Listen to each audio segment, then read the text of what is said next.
안녕하세요. 두미두미입니다. 오늘은 퍼스자 사용하는 법 아주 기초를 알려드리도록 하겠습니다. 이 퍼스자를 좀 컨트롤하기가 초보자분들은 굉장히 어렵거든요. 그래서 이거를 직접 보여드려야지 좀 감이 잡히기 때문에 동영상을 찍어봤는데 이게 동영상으로도 전달이 잘 안 되면은 저도 방법이 없습니다. 그러면은 일단 이 퍼스자가 뭔지 한번 살짝 보여드릴게요. 요 퍼스자, 요 자 모양 아이콘을 선택하면은 이렇게 여러 가지 자가 있는데 그 중에 이제 퍼스자라고 있어요. 그래서 이 퍼스자에서 옵션은 소시점 추가, 편집 레이어 작성 요거가 되어 있어야지 됩니다. 그래서 요거를 이렇게 화면에다 놓고 하는데 이렇게 두 선을 그어야지 소실점이 생겨요. 그래서 이래 두 가지 선을 그어야지 이 소실점이 생겨서 이게 완성이 되는데 이게 선 하나만 그은 상태로는 이 컨트롤 Z가 지금 안 먹어요. 왜냐하면 미완성이라서 컨트롤 Z가 안 먹거든요. 그래서 이렇게 일단 하나를 만들어주고 마음에 안 들면은 컨트롤 Z를 되돌리고 다시 잡는 거죠. 이렇게 소실점을 잡으면은 이렇게 첫 번째 소실점이 생기고 그러면서 이 파란색 라인 요게 수평선이거든요.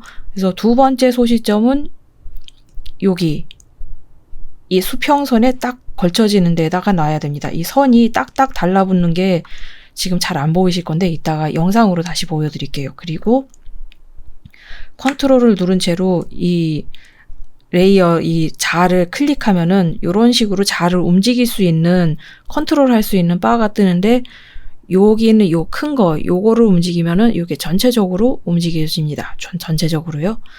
그리고 요 가운데 있는 점 있죠? 가운데 있는 점을 움직이면은 이런 식으로 이렇게 수직 수평으로 이동이 가능해요. 요것도 마찬가지고요. 요 가운데 있는 거를 누르면은 이런 식으로 이동이 가능합니다. 그리고 여기 이 동그라미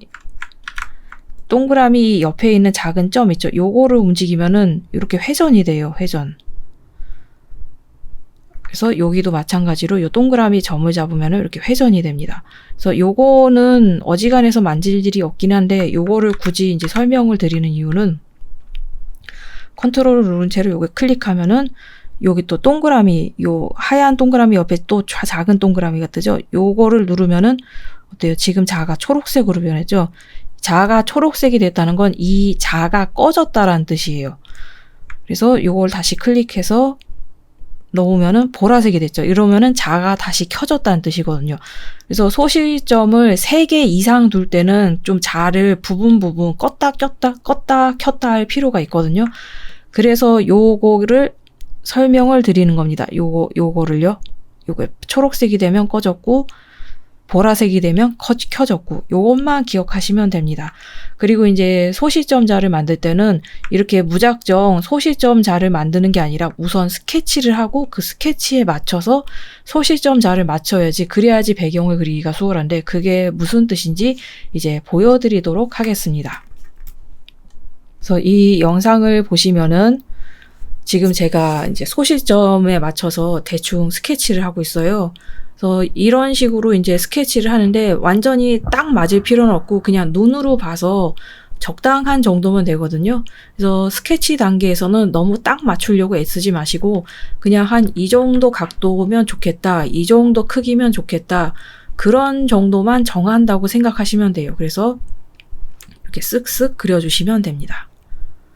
이제 그런 다음에 이제 레이어 투명도를 낮추고 새 레이어를 만든 다음에 이제 저는 벡터 레이어를 추천드립니다.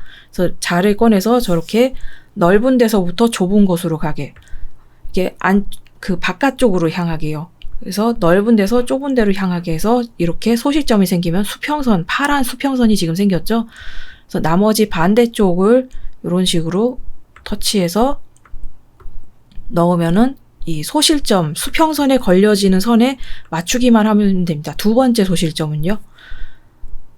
그래서 다시 한번 이제 보여드리자면은 이런 식으로 됩니다. 이렇게 소실점에 맞춰서 이제 소실점에 맞춰서 요거를 이제 자를 놨으면은 이제 그려보면은 스케치랑 살짝 다르게 그려질 거예요. 그거는 이제 당연한 겁니다. 스케치는 이제 눈대중으로 대충 맞춘 거니까요. 당연히 틀릴 수밖에 없죠. 그리고 이제 다시 보여드리겠습니다.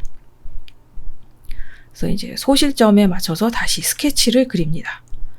그래서 이번에는 아래에서 위로 올려다보는 이제 빌딩 같은 느낌으로 그려줄게요. 그래서 대충 이 정도면 좋겠다라는 식으로 그립니다. 이거는 이제 3점 투시가 될 거예요.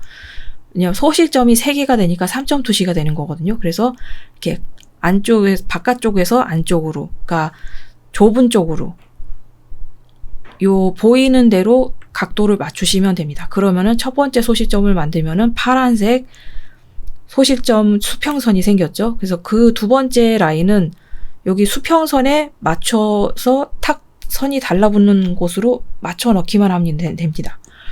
두 번째 소실점은 좌우로 할 때는 꼭 수평선에 소실점이 딱 두 양쪽에 있는 두 개가 맞아야 돼요. 그리고 이제 세 번째 위로 올려다보거나 아래로 내려다보는 소실점은 이 각도에 맞춰서 그냥 그림에 맞춰서 각을 맞추시기만 하면 됩니다.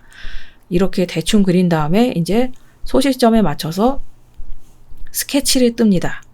그래서 자료 사진이 있으면 자료 사진을 참고하면서 뜨시면 되고요. 자료 사진이 없다면은 최대한 실제랑 비슷하게 좀 어색하지 않도록 그려줍니다.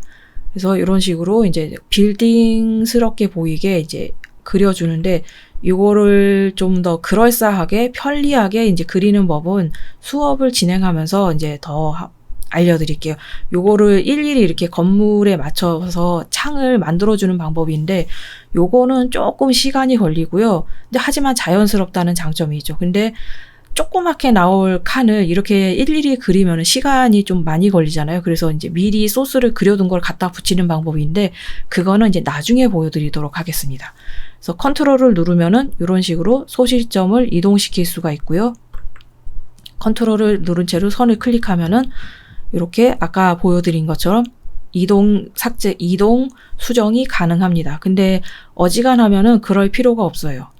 그래서 이제 선이 초록색이면은 이 꺼졌다란 뜻이고, 선이 보라색이면은 켜졌다란 뜻이에요. 그래서 이 소실점 퍼스자의 색깔을 잘 보셔야 돼요. 그래서 이렇게 이제 맞춰서 그리시면 됩니다. 그래서 소실점자를 잘 쓰는 방법은 일단 스케치를 그리고 그 스케치에 맞춰서 소실점자를 놓는데, 이 스케치를 꼭 완벽하게 그릴 필요는 없어요. 그냥 눈으로 봤을 때 그럴싸해 보이면 됩니다. 그래서 다시 지금 예제를 보이죠. 바깥쪽에서 안쪽으로, 그러니까 넓은 면에서 좁아지는 쪽으로. 그리고 이제 꼭 두 번째 소실점은 이렇게 수평선에 걸려지는데 이게 알아서 선이 착착 달라붙는 느낌이 나거든요. 그래서 직접 그려보시면은 무슨 뜻인지 알 거예요. 그래서 이 선이 달라붙는 느낌을 스냅한다고 그러는데, 소실점자는 특히나 스냅이 잘 되기 때문에 이게 수평선에 두 번째 소실점에 두 번째 선이 닿아지면은 착 하고 달라붙는 느낌이 나요. 그래서 이제 이어서 이제 잘못된 예제를 보여드릴 건데, 일단은 선을 바깥쪽에서 안쪽으로 소실점 위치를 이렇게 맞추고요. 그리고 첫 번째 소실점을 그었으면 수평선이 생깁니다. 그래서 두 번째 소실점은 수평선에 맞춰서 이렇게 수평선에 맞춰서 넣는데 이렇게 선이 탁탁 달라붙는 게 보이실 거예요. 이거 스냅된다고 그래요. 그래서 이런 식으로 이제 소실점을 맞춰 놓고 이렇게 컨트롤을 하셔도 되는데, 근데 이렇게 하면은 훨씬 더 시간이 오래 걸리기 때문에 대충이라도 스케치를 하고 거기에 퍼스자를 맞추는 거를 추천드립니다. 그래서 이제 세 번째 소실점을 이렇게 놓는 거예요. 이렇게 아래에서 위로 올려다보면 위에서 아래로 내려다보는 거면 이제 아래로 이런 식으로 이제 놓는 거죠.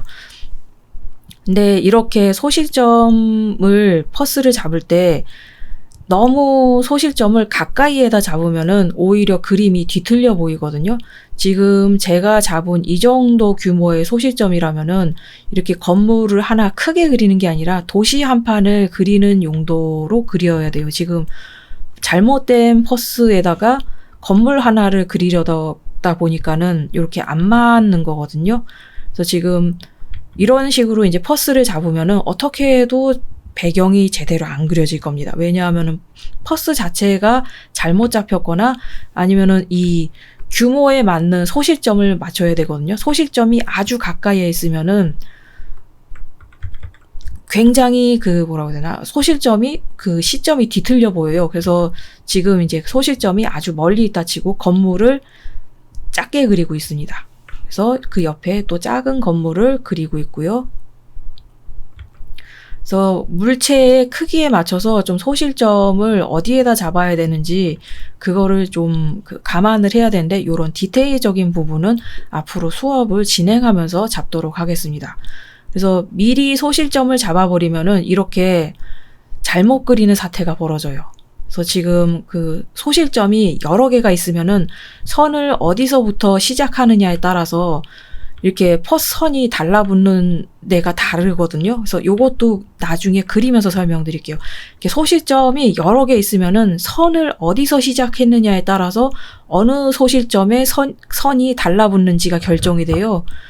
그렇기 때문에 이제 소실점을 여러 개 많이 놨을 때는 하나씩 좀 꺼가면서 할 필요가 있어요. 그리고 이제 소실점에 안 맞추고 자연물, 이렇게 빌딩을 그렸을 경우에는 이제 숲 같은 거, 나무 같은 거를 그리거나 사람을 그려야 될 일이 있잖아요. 이제 그럴 때는 이렇게 특수자의 스냅이라는 옵션을 이걸로 자를 통째로 껐다 켰다 할 수 있어요.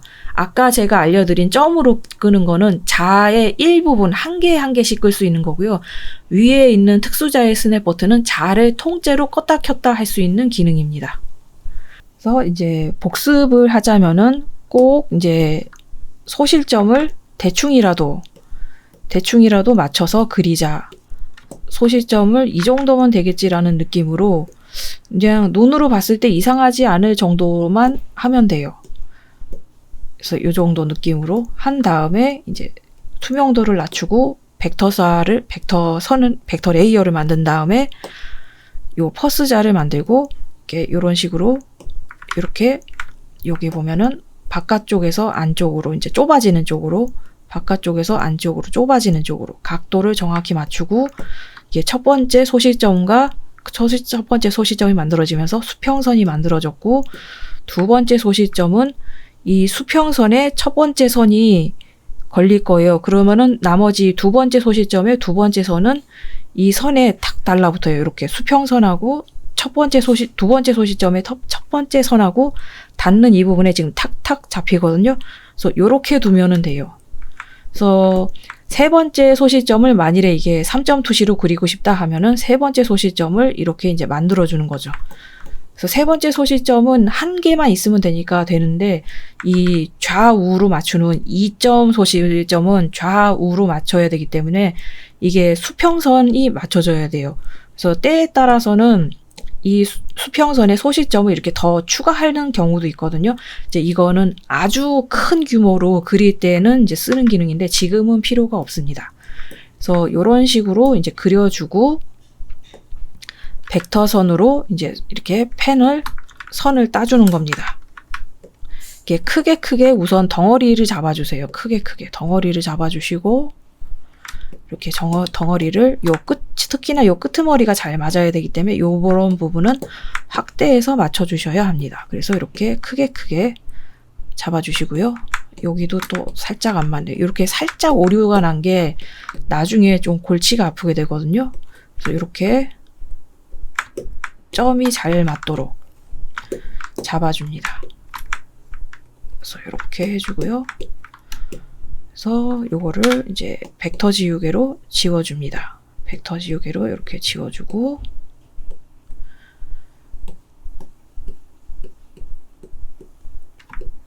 그래서 스케치를 끄고 이제 다른 레이어 보면은 그럴싸해 보이죠? 그래서 일단 입체를 제대로 그리는 거는 이제 다음 시간에 하고, 이번 시간에는 이 소실점 자를 어떻게 붙이느냐, 효과적으로 어떻게 붙이느냐에 대해서 다뤄봤습니다. 그러면은 지금 오늘 강좌가 도움이 되셨다면 구독과 좋아요 부탁드리고요.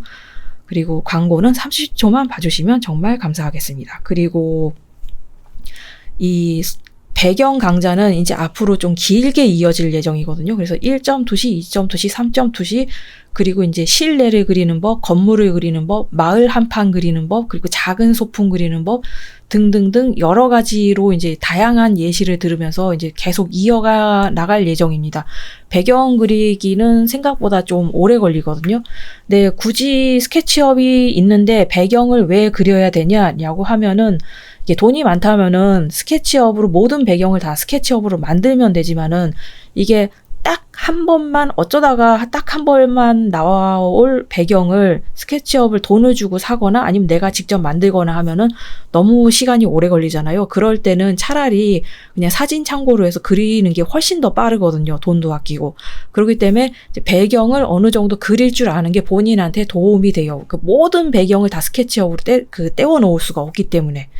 그렇기 때문에 이제 앞으로 배경 강좌가 길게 이어질 예정이기 때문에 잘 부탁드리겠습니다. 그리고 지금까지 봐주셔서 감사하고요. 다음 시간에 또 뵀으면 좋겠습니다.